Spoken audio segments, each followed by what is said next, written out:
want to talk about your earliest musical influence. And by that, I mean, do you remember a moment where you said, I want to do that? Yeah. Do you want us just to kind of go like one by one in that regard, or? Well, unless you want to talk over each other, sure. Yeah.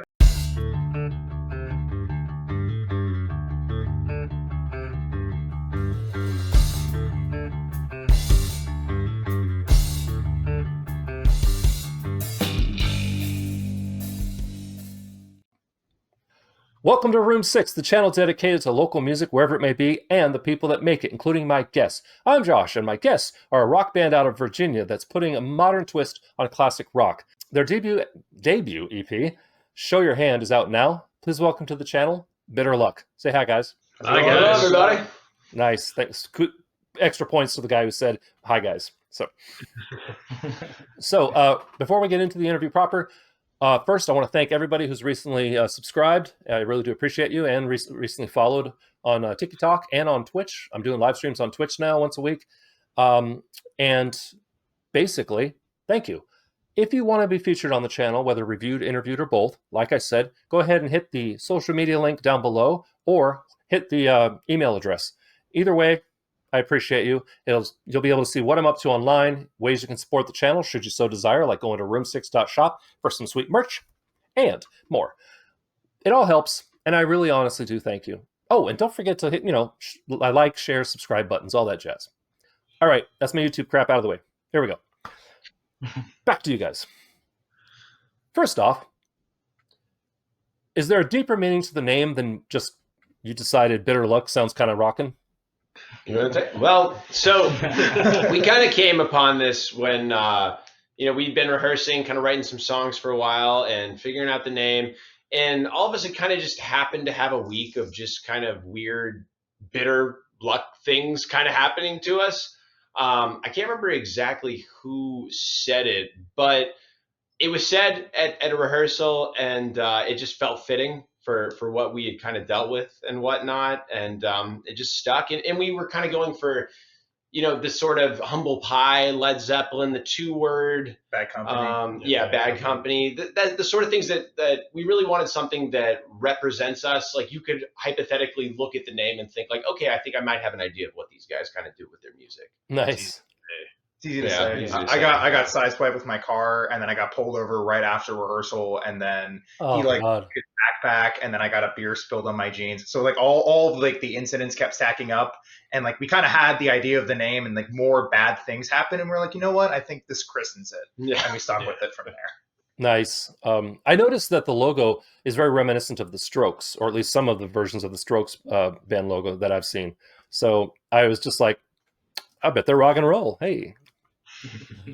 Right on. So from there, I want to start with kind of one of my more usual interview questions, and OG Room Sixers know what's coming. I want to talk about your earliest musical influence. And by that, I mean, do you remember a moment where you said, I want to do that? Yeah. Do you want us just to kind of go like one by one in that regard, or? Well, unless you want to talk over each other, sure. Yeah, that works. So mine's going to be a little bit of an unconventional one for kind of the music we do now. I know the band and the music that I heard that really made me go like, yeah, that's what I want to do. Blink-182 of all, kind of growing up in that age of when they were really big and kind of doing that. I was really into pop punk as a kid.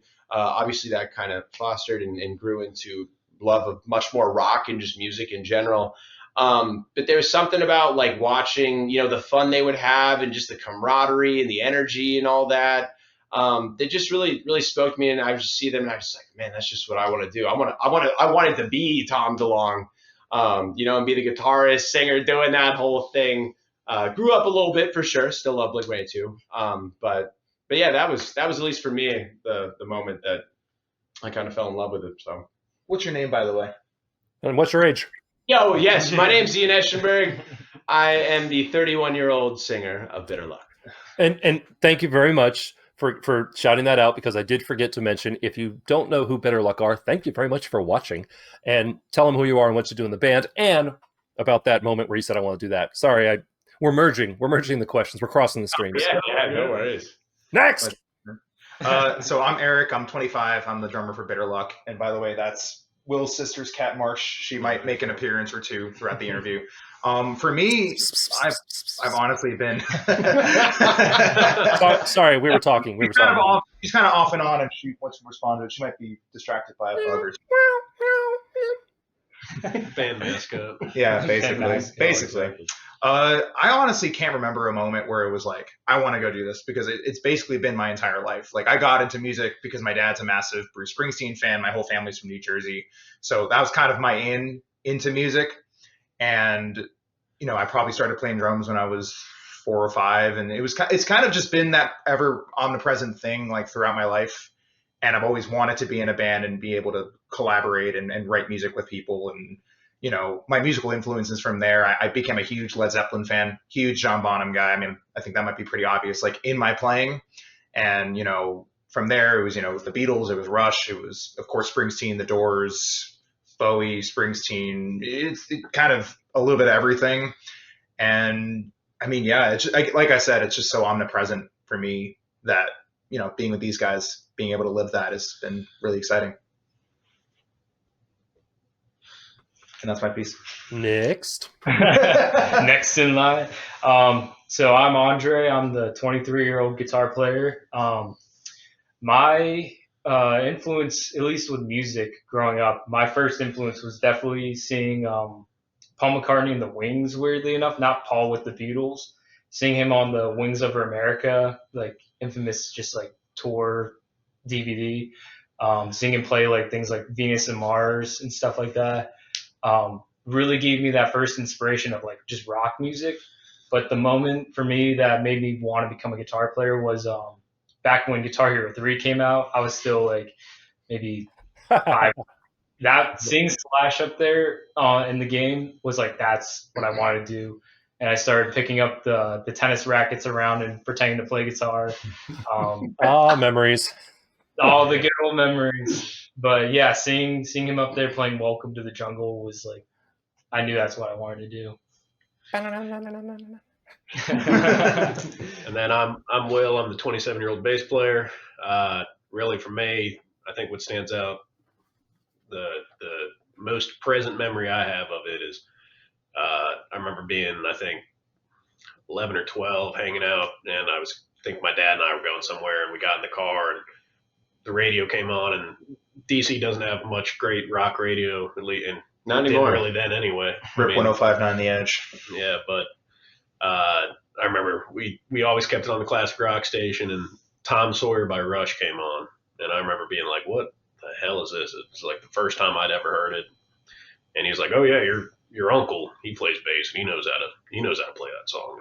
And it had like just cut to the right before the guitar solo with the bass and everything, and I was like, hell, that sounds kind of cool. I kind of want to do this. So let me pretend to be Geddy Lee with my Rickenbacker. That was 12 years later, though. Yeah, 12 years. Yeah, I finally got that. Just a little late.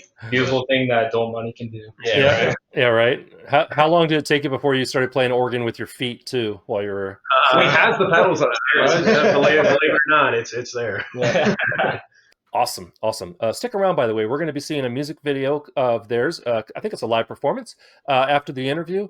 And if you want to catch them live, know more about them, hit those social media links that I put down in the description. And tell them Future Josh. Tell them Room 6 sent you. Oh, my God. It's funnier if you were here off camera with us. So... I'm a professional. I digress. All right. So from there, I want to move to another usual kind of interview question I have, which is, you've been playing together. The 4 of you have been Bitter Luck for a while now, right? Only about 9 months. 9 months. Okay, 10 months. But you've done a few. You've done a few shows at least, right? Yeah. It's wonderful. Cool. What's your favorite performance memory of performing as Bitter Luck? Something where things went way off the rails, or you checked off some rockstar wish list moment, or you just, everybody held hands and sang Kumbaya. What is your favorite, like, you should have been there moment of performing as Bitter Luck? What's yours? Because I have an idea. I think we all have the same idea. Just lay it on us, Will. My favorite performance moment. We're playing this little. I don't know if I want to call it backwater bar, but it's a little place out. It's in a town called Reston here in Virginia. It's Northern Virginia, but places called Calypso's, and we're sitting there playing, and you know, I had some family there and everything, and my sister was taking video of us, and you know, like Eric talked about, we like playing. You know, we're big Led Zeppelin guys and everything, and exact same thing. Yeah, we're doing this cover of What Is and What Should Never Be, and Andre is a fantastic guitar player and a fantastic slide player, but sometimes he gets a little rushed, and so. But in his haste to put his slide away, he just said, you know what, the hell with it, I'm gonna just chuck it on the ground. And we have the video. It's viral if you want to watch it. He tosses the slide right when he's done with the solo, and you just hear the shatter on the ground. You hear not only you hear the shatter, and then you do like a side eye to the camera that I don't think was intentional. No. But everyone on YouTube thought it was intentional. You know, everyone sees certain videos, like makes assumptions, but happy accidents. One of those. Not for my slide. So, hey kids, here's a moral. Here's the lesson to that. Just use a beer bottle. Yeah, we've gotten a lot of comments on or metal slide. Beer bottle. I mean, a metal slide, of course, if you want to be boring. Metal slide. Common sense. You know, common sense. Yeah, you know. All right. Anybody else? Honestly, it's probably got to be that, because that was just that moment was like, it's just so funny, because honestly, I don't know about you guys, I didn't know about it till after the show, and I just kind of look over and I'm like, why is there this pile of glass below Andre? and then we're looking at like the video too, and I was so embarrassed because I do this stupid little thing right before I go into the third verse of What Is and What Should Never Be, where I kind of looked at the crowd and I just made this like snarky face and like, with a side sort of thing. And so when Will sent the video to us, he's like, "You're not going to believe what I got on camera." Maybe it's just because I'm a lead singer, but like I saw it and I'm like, "Oh, it's the face I made. I guess that was kind of funny." And only for them to be like, "No, dude, Andre broke his slide. Do you not see it and hear it?" Sort of thing. And like Eric was saying, it just kind of so happened that like with the little side eye thing I was doing, when we edited lightly added some in video text to it, we kind of played up the aspect as if I did know what was going on in the moment, even though I had zero clue. I was just kind of rolling with the punches. Didn't even hear it crack or drop or anything like that. So. But yeah, no, that's definitely been an interesting moment, and it kind of just took off on YouTube unexpectedly. I think that kind of caught us all off guard. It was kind of like always the stupid stuff that goes viral. Little stupid things, and I mean, on top of that, the song sounded great. You know, just a little bit of ambiance. Exactly. I'm always surprised at analytics and just looking at numbers on whatever social media I generate. You're just like, that was the thing you liked? And it's always the one that you just kind of throw away, because in terms of social media, it's usually him and I, and sometimes they'll throw their thoughts in, and you'll post something and you go, "Oh, this is going to do great. It's a perfect moment. Front row, everyone's on camera," and then it flops. But then you post some like stupid iPhone video, and it fucking blows up, and I'm just like, okay. Yep. To me, I used to front a cover band for 7 years called Revolving Door. Best name ever for that band.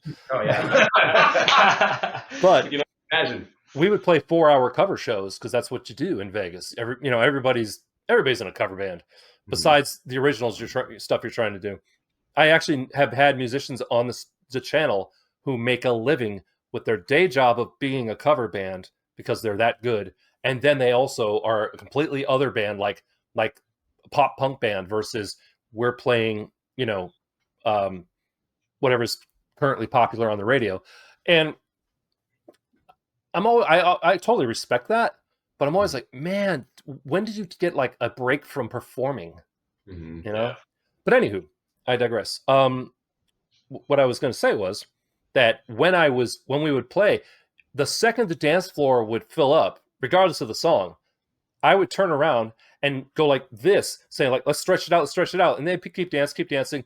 And then I would yell out a song from the set list that was just like the song we just played, and it would leave. Like, we didn't even stop. We just went into the next song. Where are you going? Suddenly you love Brown Eyed Girl, but you hate Green River? What the hell? Right. So, anywho, fans are fickle. Yeah, you heard me. Do we have everybody else got their favorite show memory? I think that was. Do you guys have any different ones? Or no? I wouldn't say it's my favorite, but no, please, spill the tea, son. Spill the tea. I can't say that it isn't because it definitely was a defining moment in the band. So I'm just gonna have to piggyback on that at my own discretion. I mean, if I were to say anything else, and it's not like maybe anything more specific, and it's probably the more sappy thing, but like playing our first, so actually our first show came up very last minute. It was literally 6 days before it happened. Yeah. We got contacted, and it's because he and I were heading out to Nashville because I had a show with another band, and he was tagging along to go check out some shops and music stores and stuff and see a show. We saw Blackberry Smoke at the Ryman, but we had to move our flights around. But I digress. But actually playing that first show, because we had been playing these songs in rehearsal and in the studio and kind of in just different places except public for so long, that being able to finally share that with people, even if it's not a specific moment, but being able to we've been working so hard on these songs, and we've demoed them, recorded them, listened to them multiple times, to be able to have the relief of putting that out there and getting a good response from it felt really, really nice. It's really exciting. You can like music you write, doesn't mean everybody else is going to like it. Yeah, exactly. Yeah. I don't think it's sappy at all. You always remember your first time, and the first time you hit if you're playing guitar, the first time you hit a power chord or whatever, and it sounds different, it feels different because there's bodies in front of you, but also it's because you realize maybe when you get to a tricky part or a part where you routinely kind of mess up, you realize I can't do it over. I can't stop or everybody will kill me, kind of thing. And those are important lessons. Those are important lessons on how to fake it until you make it. Speaking of cover bands. So from there, I wanted to pivot. You Friends fans know that. Pivot. I wanted to pivot to a little bit more of a personalized question period here. Eric. Yes. So I wonder if we can talk a little bit about Mojo Aces and how that compares to what we're doing here. What you're doing here, yeah. Well, you can actually ask both of us because we were. That's right. Don't jump ahead. Don't jump ahead. You did your homework, Josh. I was not expecting that to come out of your mouth. But wait, there's more. I got one for you, Ian. So, but yeah, I forgot. I left off a part of the sentence there. Sorry, Eric. We talk about Mojo Aces, which Ian also was in, and how it compares to what you're doing today. Yeah, so, I was looking for a band for basically a better part of a year, kind of, talking to a bunch of different people. Being in a band, I've always talked about it being kind of a big relationship between a bunch of people, some sort of fucked up, messed up, polyamorous without romance relationship, except it's just music and creativity. Oh my. Specifically with Mac. But that, that dynamic is so important to me. So it was a matter of kind of finding the right fit. And when I found, when the guitar player from Mojo Aces had messaged me, the first thing that stuck out to me when I listened to the music was his voice. Because, I was talking to other guitar players and bass players, and not that they're a dime a dozen. It's hard. It was so hard to find good people. But, I was where am I going to find the rock frontman? And when I heard those songs from Mojo and I heard his voice, I was like, shit, I have to kind of drop everything else that I was doing and kind of run with these guys. And it was great. I mean, it was great to finally kind of settle into something and, be playing originals and playing out shows and whatnot. But I think as we went through Mojo, he and I realized that a lot of our vision for what we wanted in a band to be able to, write and record and play original shows and tour and put a lot of investment and money into doing this, a lot of that didn't necessarily match up 100% with the other people we were with. And, it got to the point where we I think we all realized it wasn't going to work and we sort of parted ways. And, from the beginning of this project, something I always told him was, we want to find people that they can call, they can call it their project. It's not just because you're the new guy doesn't mean that you're, you have to listen to Ian and I because, we're the ones that started the band. that everyone has their equal input and equal collaboration, and everyone can kind of feel like they're an equal in this thing. And when we brought on, Will and Andre, those were things that we repeated to them multiple times. So, to kind of bog it down to what's different now, it's number one, it's the musical style. I think the four of us are on such the same page in terms of our influences. As much as we listen to different things, I think there is a massive amount of overlap that works really well. And just the way we work together, I think we always talk about how really special it is in the room whenever we're doing something. And like, we don't take that lightly, that we can make so many decisions that kind of feel comfortable within all of us. And if we have disagreements, we know what the end goal is in mind, that we can all sort of, not compromise, but sort of like talk things through. And like, that was something that's really been not missing, but not as apparent, and not just in Mojo Aces, but in a lot of bands that I've been in kind of leading up to this. So like, it's kind of just this perfect formula of, we like each other as musicians and as people, and we work together really well. And it's not so much like comparing what we did to Mojo as much as it is like what we're doing right now. And I think we all feel very strongly about what we've done and where it's going. Very cool. Very cool. Dre. Yo. Could you talk about Violet? And what do you miss most about that? Oh, you really did your homework, Josh. Oh my God. Oh, are you Nardwar or something? It's funny. I've been called the next Nardwar, but I don't ambush people. Yeah. Come at me, Nardwar. But no, I like to say Sean Evans from Hot Ones is my Patronus. Oh, great. I love that moment where you're like, how did you find that? I was like, you posted, I find it. It's out there. Yeah, man. Yeah, Violet was an interesting experience. It was I had a band in between, obviously finding these guys from Violet, but that was it lasted for roughly a year, and it was a amalgamation of my girlfriend at the time on bass, my two of my best friends on guitar, Iker, and my other good friend Andy. He was the drummer. And his the front singer was a girl named Madeline. She was my friend at the time too. So it was like it was a weird combination of like making a band work, but kind of had like this Fleetwood Mac feel because I was dating the bass player. Singer started dating the drummer, but the musicality was not there. Very much like not to throw anyone under the bus, but I definitely was the person behind trying to do the writing and stuff. And it was just kind of like throwing shit at a wall and having nothing stick, because it's like bringing all these ideas, like curating all these different song ideas that no one really liked or really cared too much about. So it felt like kind of holding a relationship that just wasn't going to work for so long. But it was good experience to like, it got me some playing experience on like some decent stages around here, got into like the scene and stuff like that. But overall, I'm glad it's a footnote, something to look back on. But looking back on that too, and like there's our last performance we played with one of our friends' bands, the Dead Queens, and watching some of the videos, there was no potential in that. Yeah. Well, it's good that you are confident enough, or I guess meta enough to, look at that and realize that.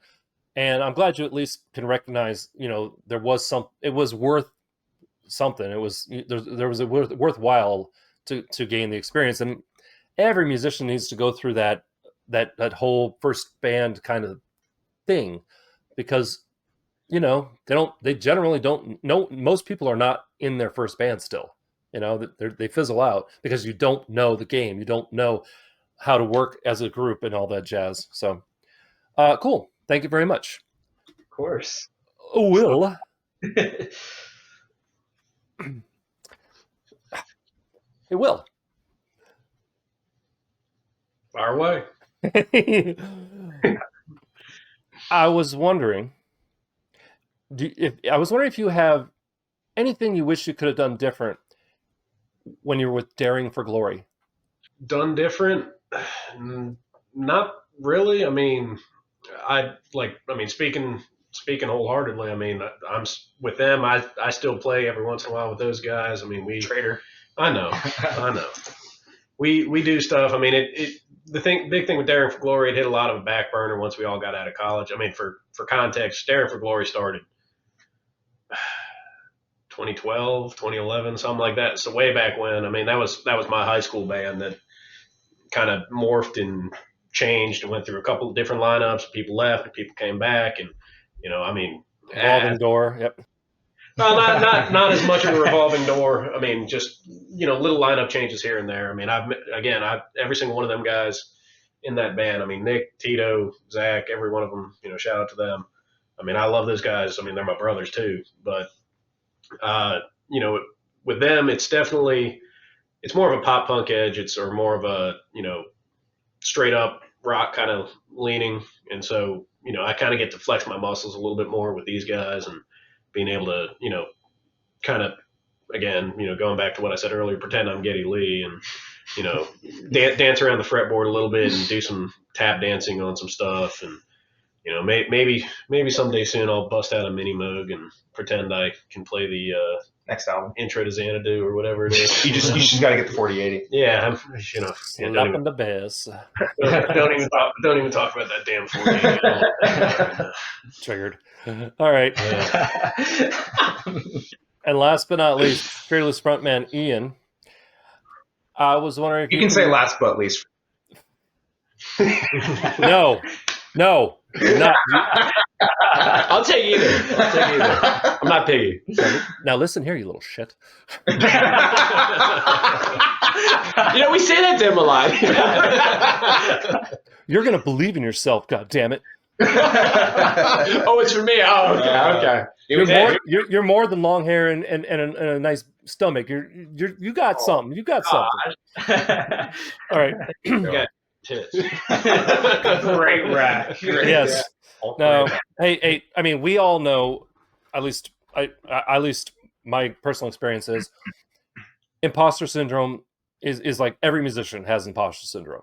Every creative, really. We all go through it, and there's always that moment you're like, well, why am I doing it? What am I doing? Who's gonna care? I go through it once a week, quite literally, and I have to remind myself why I'm doing the channel. It's certainly not for fame and fortune, that's for sure. But Ian, can you just to circle back here? Can you talk us through your time with the Summer of George? Yeah. So what that was so the Summer of George and Mojo Aces are actually the same thing. So the Summer of George, much like how you played in a cover band, the guitarist in the Summer of George, him and I were buddies in high school for a couple of years, and then kind of had fallen off, went to college, didn't talk for about a decade. And I remember I was on a trip to West Virginia, and I looked down at my phone and I just have a message from him, and he said, "Hey man, you still play bass?" So showed up to practice. Played bass for a few songs. I tried my hand at singing AC/DC's Highway to Hell. I remember the other guitarist that we had at the time. He's like, "All right, put the bass down. You're going to be our singer now," sort of thing. Nice. And we had a lot of fun for a while doing that, just mainly playing covers, kind of started fiddling about with some original tunes and whatnot. And I think we released like one or two songs under the Summer of George. Ended up rebranding to Mojo Aces. And kind of doing that and putting out a couple more songs, bringing Eric into the fold. And then, as he kind of said, we all kind of moved on from that at a certain point. And it's funny though too, because I had known Will because we'd actually played a show with him. They were gracious before my time. I won't go into too much, but they were gracious enough to ask us to open for them for a show. And we played it. We just weren't the most respectful in that moment. But again, Will and I have talked it out. We're totally good. And again, no problems with this guy. Yeah. But we'll leave it at that. But again, fight. But no, I really did value that experience for a lot of the experience it had given me, since I hadn't been in a band since high school and kind of doing that whole thing. So the Summer of George and Mojo Aces kind of showed me again that I could do that, and that I could sing and be able to kind of do that at a high level like I wanted to. So valuable experience. I got the overwhelm this cage fight. I take him. Yeah. This just in, band breaks up on YouTube during interview. All right. I've seen worse. Yeah, right. Thank you very much, all of you. Got a couple more questions, and then we're going to see that music video, the live performance. Do you know what song that's for? It's multiple. So it's a melange. Got it. Yeah, 3 songs. I mean, they're all time stamped. They're all time stamped in the video. Right on. Pick your poison. Yeah. Cool. So stick around. We're going to see something from the band, and then we'll catch you in the outro. But before that, a couple more questions. Number 1, what is one piece of gear that you wish you could have? I know you'll have that, like, that one thing that you wish you could have right now. Everyone look at Will. Yeah. For me these days. Well, usually it's the drummer that's the gear whore. Oh, I have my Holy Grail gear. Yeah. And how many drum sets do you have, and which one's in the living room? Well, unfortunately, I live in an apartment, so nothing. Well, actually, I do have a drum set laying in the living room. Mm-hmm. The number is 4. Mm-hmm. But if you're talking about Holy Grail gear, you want to ask this guy. Okay, bring it. He jokes about this because I almost bought my Holy Grail the other week. Uh-oh. She will be mine. Oh, yes. If you stream, show your hand enough. Enough, it goes towards my gear fund. So, keep clicking. Keep listening to at least 30 seconds of it. Keep listening to 30 seconds of each song on repeat. I mean, there's always pictures of your feet. Anyway. There you go. There's always pictures of my feet, except... we haven't looked into OnlyFans yet. That's the one social media. No. It's only feet. That's the website. Okay. Yeah. Well, we can do both. Only feet. But OnlyFans is for just hot people. It's okay. We'll get him on. Sorry, I'm just joshing. Oh, you're good. No worries. Dream piece gear for me is probably, if I could get my hands on a Rickenbacker 4080, for context, the double neck, bass on the top, guitar on the bottom, and sit there and I could just live out all of my dreams of being able to play whatever I wanted, whenever I wanted, and just, I already got the Dream amp, I got all the pedals and everything I could ever want. I got the foot pedals and all of that crap, so I could get the double neck, I could complete the ensemble, and then the only thing I'd have left to do is get a coonskin cap haircut. There you go. So nerd. And a kimono. Yeah. Anybody else have something they're lusting after in the old shop window? Oh man, 59 Les Paul. Yeah. If anybody has a lead on one, I'd take any Les Paul, quite frankly. I've had over the past 5-6 years, I've gone through so many different guitars, and amps and speakers and just everything and pedals. I like to trade in a lot of things. Nice. I'm known around the shop scene around here. Is don't let this guy fucking he has to come in with a note. He needs special permission. And a parent's signature. Yeah, right. All right.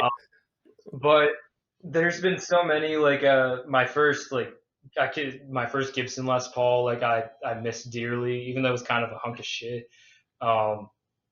There's some other old Gibsons I've had over the years, but if I were to really dive into the one guitar that I wish I did have was actually the first guitar I ever bought myself, which was a super dingy LTD, I think it was called an H50, super niche thing. But I remember the first time I ever had $100 to my name. I was playing an old Squire, one of the mini Strats for the longest time. And I went to the local shop with my dad one Saturday morning, and the only guitar in that whole shop that I could afford was this LTD. And I just remember just buying it. I'm like, you know what? I'm just going to do it. And I just kind of wish I still had that one in particular just because of the nostalgia. Played like shit, though. But it's kind of like analog versus digital. There's a certain tone and warmth to it that influenced you as a player. Yeah, exactly. and I have the same thing. I remember $88 in 1991 at a store called Freedom Guitars in San Diego. I don't think it exists anymore, but that guitar literally was put together there. It had a Freedom Guitar sticker inside until it fell off. But that guitar is I just restrung it a couple days ago, and it's fallen apart. Like some of the tuning pegs, like one screw is threaded, so it's like just holding on for dear life. And every time you tune, you're like, oh, I'm sorry. Yeah, and the like when you change the strings, the bridge pops out. it needs some love, but no, I totally get that. So, all right, well, last question. You made it, yay! And stick around. We're going to be seeing that musical offering by the band. And don't forget, I've got social media links for them down below, and check them out. See them live, buy their stuff. We're going to circle back to that earliest musical influence question. Okay, it's a question I've asked of all my prey, and OG Room Sixers know it. We're going to basically hop in our time machine and go back and talk to little you that said, I want to do that. What is one thing that you wish you could tell that little person about what this weird twisted road they're about to go down is? And don't say change the strings. Don't warn them about that.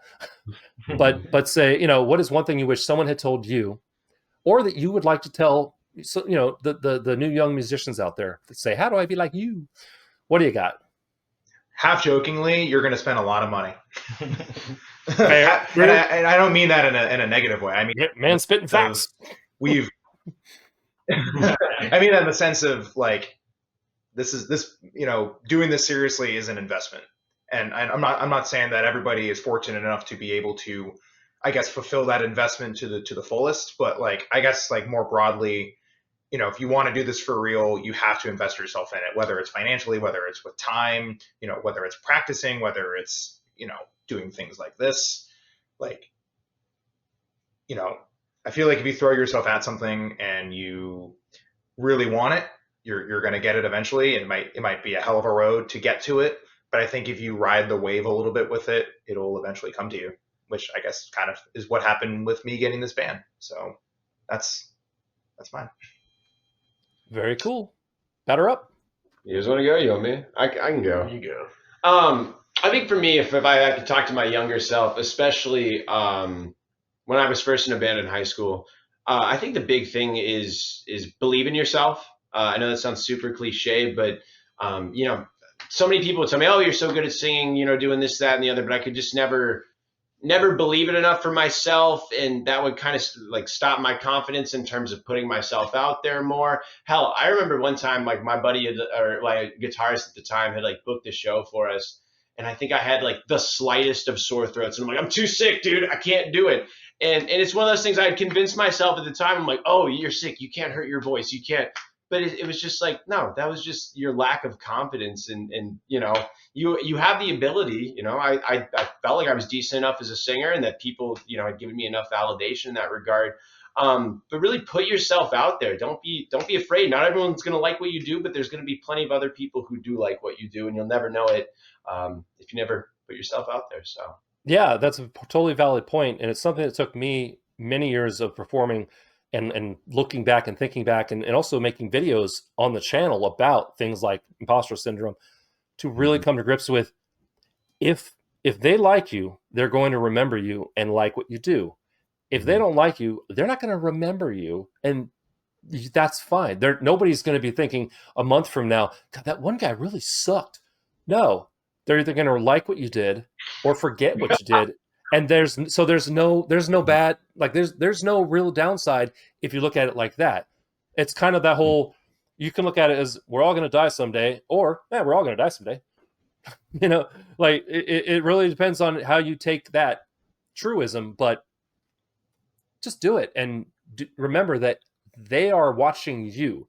You're not saying, please look at me. They're there to see you. So give them what you got. Mm-hmm. There's the gray hairs talking. All right. Now to the other half of the band. You want to go, or me? I can go on this one.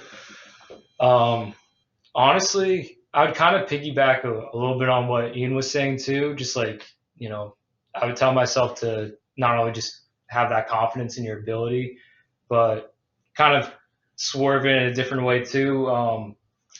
Don't let the people around you kind of take advantage of you, or just stay true to like yourself and what you like, and don't give yourself too much to people that aren't worth it.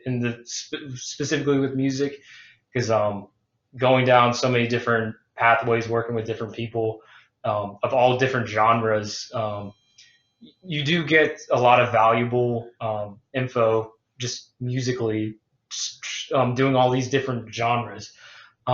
But you start to kind of like lose yourself a little bit, at least in my experience. And I would probably tell my younger self, like, just be prepared for that, but don't lose who you are, what you like. Because people just take advantage of that. They're like, oh, you can do this. You can help my band play, I don't know, like Afrobeat music. And different strokes for different folks, but just staying true to who you are. Very good. And that mine would be buy Bitcoin and hold on to it for Don't as buy long as pizza. possible, because then Don't buy Dogecoin. then you won't have to be a rock star to be rich. You can just be rich and play music for fun. But in all seriousness, I think the two big pieces I'd tell myself would be, practice isn't as lame as people make it out to be. A lot of people think just, hiding away in a room and, practicing scales and practicing songs and, getting things really tight under the fingers is, not the coolest thing in the world to be doing. They'd rather be out there, playing a show 50 miles away for 5 people for 50 cents. But, that and, it kind of goes against what I just said, but take any and all opportunities you can to play out and get your music in front of people. It took us, from Daring for Glory and knowing the, 6.5, 7 months we took before we got our stuff out there and really road tested it. People like live music.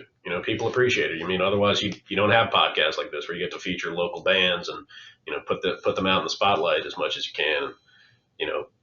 Doing the local shows, getting the inroads in with other bands, making the relationships, making friendships and all of that.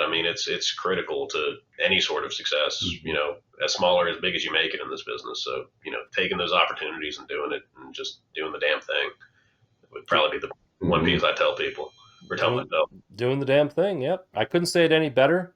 Thank all of you very much for being on the channel, and thank you for watching. Stick around. We're going to see that musical offering, and then we'll catch you in the outro.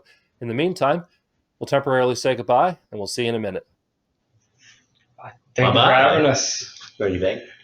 We still got the outro. Yeah. Oh, yeah. We're waiting. We're sending them off to go watch the video. See, he gets it.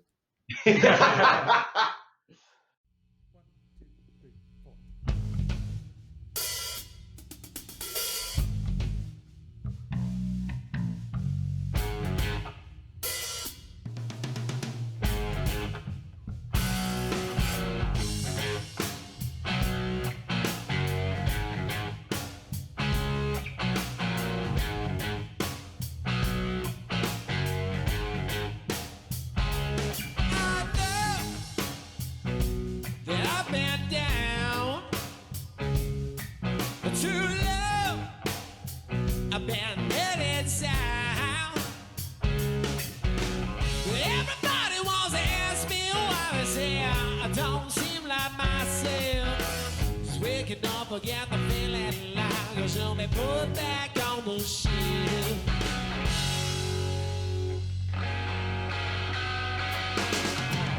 Cause the sun doesn't shine like it used to do. Now that birds sing out of tune. The birds and days still number. Lord, I can't share this blue.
Gotta let it lie. Let go. Take it all and shine. 'Cause everybody's got to find their means and seems. You got to make yourself. Always looking for a better way to not be put back on the shelf.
I want to thank Better Luck for coming on the channel. It was a great interview and an awesome music video. If you want to know more about them, hit up those social media links down below. If you want to see more videos like this, click up here. And if you want to subscribe, click over there. Don't forget to ring the bell. Wait, which way? Yeah.